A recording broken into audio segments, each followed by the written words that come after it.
Something is buried beneath every continent on Earth. Not treasure, not ruins, root systems, massive ancient root systems that stretch downward as deep as the stumps they once belonged to reach upward. And those stumps, we've been calling them mountains. This is the story of what the world looked like before, what was harvested, what was left behind, and why the underground maps of what's down there still exist, for those who know exactly where to look. Every child learns the same version of natural history. Mountains formed over millions of years from tectonic pressure and volcanic activity. Canyons carved themselves through the slow erosion of water and wind. Rock formations are the bones of a planet that has been building itself without purpose since before life existed. It's a clean story, a comfortable one, and for most people it never gets questioned. But there's a detail that keeps surfacing, quietly, persistently, in the research of geologists, historians, and independent investigators. It's not a dramatic discovery. It's actually something you've already seen, something you've probably photographed, stood next to, maybe even climbed. The tops of certain mountains don't look like mountains. They look like cut surfaces, flat, ringed, layered in a way that matches organic matter under long compression over time. And when you study them alongside cross-sections of known trees, massive trees, ancient trees, the similarity isn't casual. It's structural. The rings are there, the internal layering is there.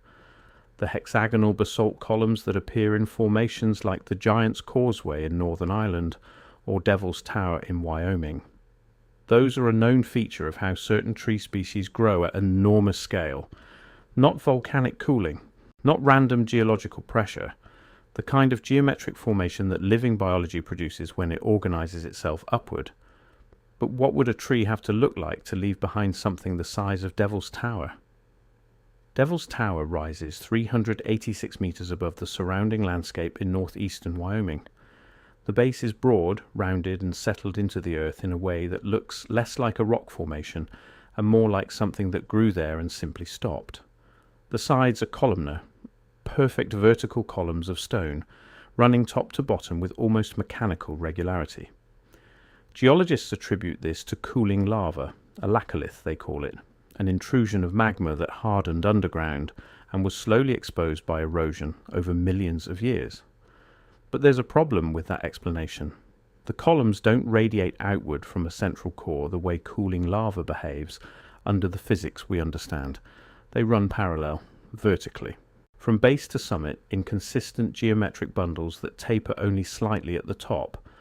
That is not how volcanic rock cools. That is how wood grows. And Devil's Tower is not unique. The same columnar structure appears at the Giant's Causeway in Ireland, at Fingal's Cave in Scotland, at Svartifoss in Iceland, at Cape Stolpchati in Russia, at hundreds of similar formations across 6 continents, always described as volcanic in origin, always exhibiting geometric organization that appears nowhere else in volcanic geology, but appears constantly in high-pressure organic growth. When researchers began collecting these formations and mapping them in relation to one another, something became impossible to ignore. They were not random.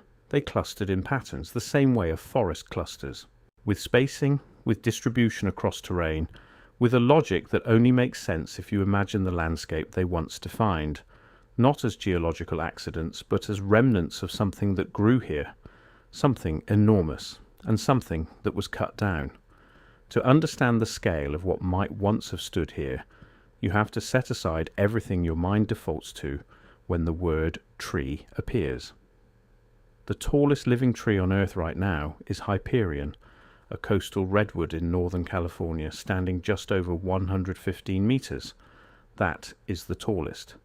Most people will never see anything half that size in their lifetime, and it feels impossible when you stand beside it.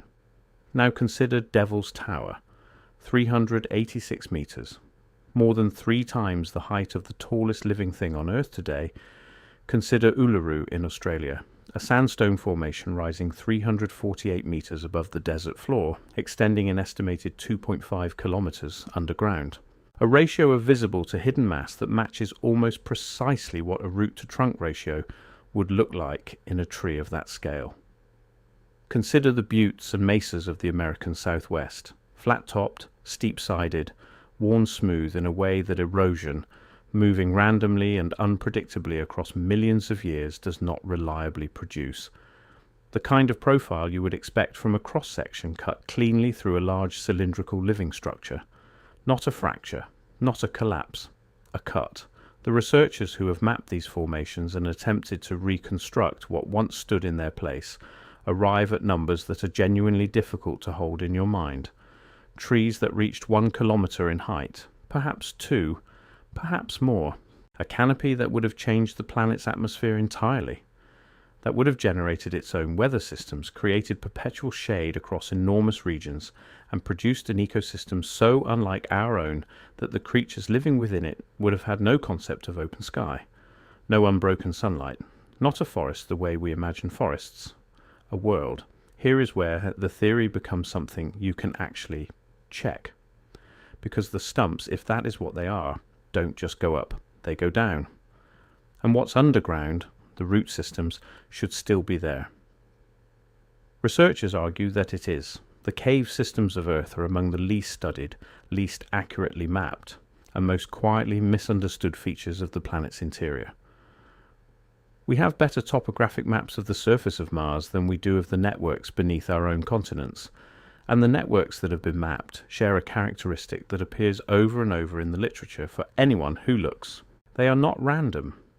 The branching patterns of major cave systems, particularly the large limestone networks like Mammoth Cave in Kentucky, the Lechuguilla Cave in New Mexico, and the extensive networks beneath the Yucatan Peninsula, follow branching ratios that match the mathematics of root systems almost exactly. Not the branching of rivers, not the cracking of rock under pressure.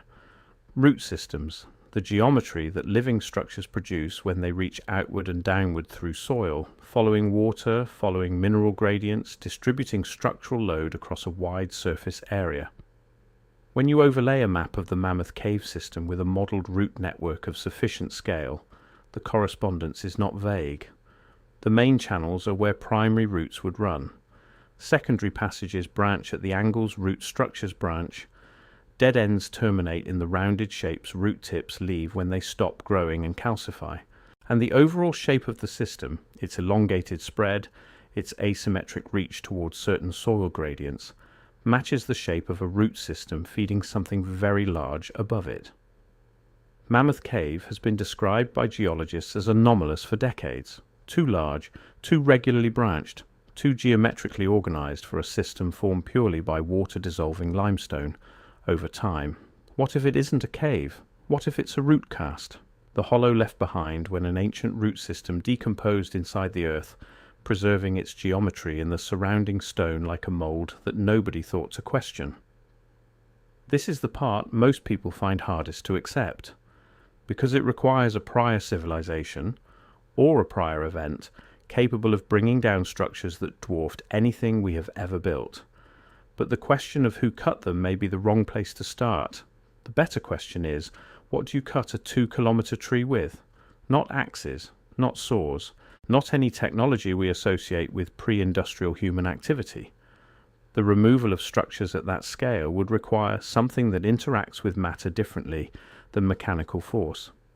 Something that could separate living tissue at a molecular level. Something that leaves the kind of flat, sealed, mineralically fused surface you see at the summit of a mesa. Not a ragged break, not a slow fracture, a cut.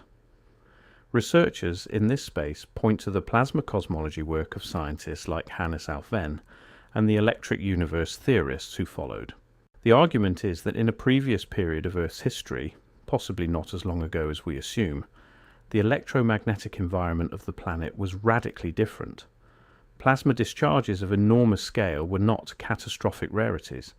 They were features of the landscape, the kind of events that could carve canyon walls in hours, glass over rock surfaces across hundreds of kilometers, and sever biological structures at the scale of kilometers without leaving the slow geological signature we're trained to recognize. The Younger Dryas boundary event, dated to approximately 12,800 years ago, is among the most studied and contested events in geological science. Something happened at that sediment layer. iridium, nanodiamonds, spherules of melted glass. The signatures of an energy event so vast it reset the ecology of the northern hemisphere almost entirely. Is it possible that the ancient trees came down then? Not through deliberate harvesting, but through a catastrophic discharge event that removed the canopy all at once, scorching the stumps to their current stone-like state, and ending, or nearly ending, whatever civilization had organized itself around those structures. The timeline fits the sediment record. The physical evidence is consistent with the energy signatures plasma discharge leaves behind. And the absence of surviving cultural memory of trees at this scale. Any coherent artwork, any oral tradition, any mythology openly acknowledging structures of this size would make complete sense if the event that ended them also ended the world that knew them. Here is the detail that is most difficult to set aside. Before accurate satellite cartography, before aerial photography, before any surveying technology we take for granted, certain maps of Earth's underground systems existed that were far more accurate than they had any right to be.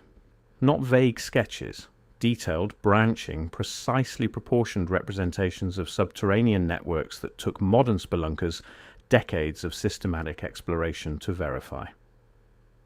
The Piri Reis map of 1513 is the most widely cited example of anomalous ancient cartography, a document that correctly depicts the Antarctic coastline nearly 3 centuries before the continent was officially discovered. But that map is not the only one. There are maps preserved in archives in Istanbul, in Vienna, and reportedly in restricted Vatican holdings that show underground branching networks beneath Europe, the Americas, and Central Asia with a specificity that implies direct knowledge, not inference, not geological theory, the kind of accuracy that comes from someone who walked those passages or had access to records made by someone who did.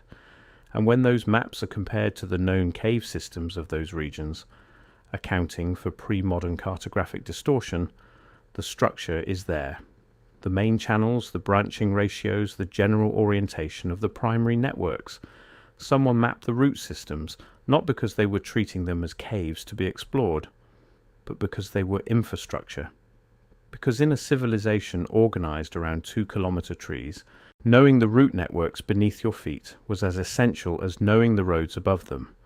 The maps survived. The civilization did not. And we descend into what we call natural wonders every year without asking what was living there before we arrived. What would it have felt like to live in that world? No horizon, not the way we experience one now.